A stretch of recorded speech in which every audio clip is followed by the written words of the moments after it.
Hi, it's Tuesday, another page turning Tuesday with Tom. Getting close to Halloween here.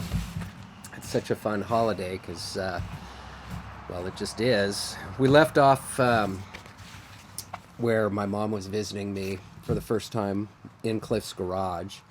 So let's jump right back into it. She, that being my mom, continues telling me how lucky I am. I can no longer form words because I'm too hurt to make my mouth move. I'm not nearly as grown up as she wants me to be. All I need is a hug and some reassurance that she cares about me and the rest of the family. I want to know that the biggest priority in her life is getting her kids back together under the same roof. Never mind that my birthday is next week or that Christmas is coming fast.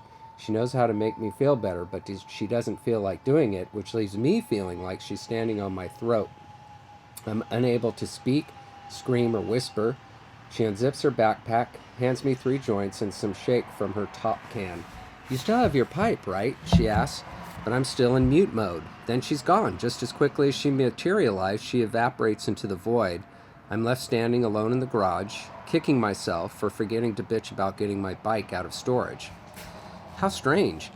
I've always been embarrassed by my family, and now that we're all separated, all I want is to be back with them. We're a bunch of dope-smoking, trippy hippie gypsy losers, forced to endure one bizarre situation after another, and yet deep down, I love them. Sure, we drive a bus and live from one child support check to the next. Yes, we fight and often say the meanest things to each other.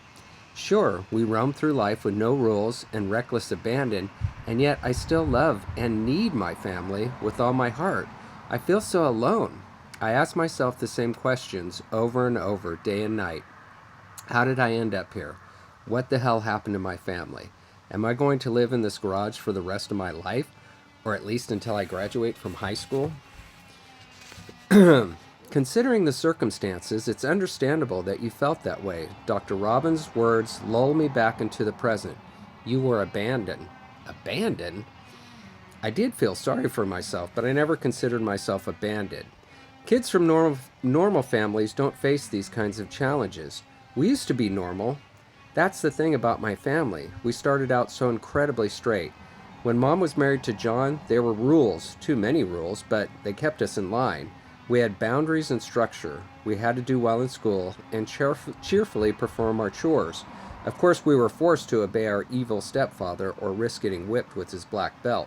And before him, we were the model, midwestern, white-bread Catholic family.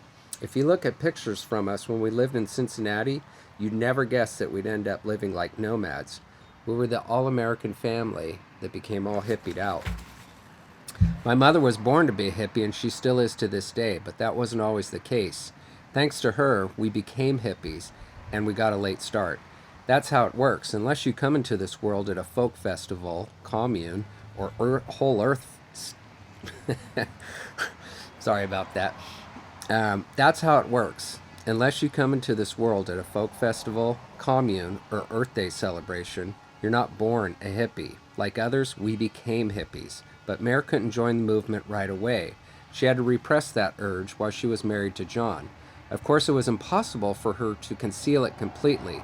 All you had to do was look at the art she collected, listen to her choice of music, notice the books she read, and see the way she dressed, especially when John wasn't around. It happened in stages, and in the end, she touched both ends of the spectrum. We started out being the opposite of hippies, whatever that is. Is there a word for that? I don't know what that word would be, but I get your point. Go on. Mom rarely talked about her past, and when she did, she refused to go into detail or answer our questions. There were rumors of a lavish childhood. She mentioned having a horse and taking piano lessons. We heard she got a new car on her 16th birthday. But now she lives in the present moment and doesn't think, talk, or dwell in the past at all. We learned to stop asking. It was her mother, Grandma Ruby, who opened my eyes to those early years. Shortly after my stepfather John moved out, Mare sent us off to visit relatives so she could have some me time.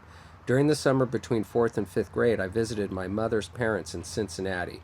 Grandma had a collection of scrapbooks and photo albums. I sat down with her on a buttercup-colored couch one afternoon while everyone else was at the pool.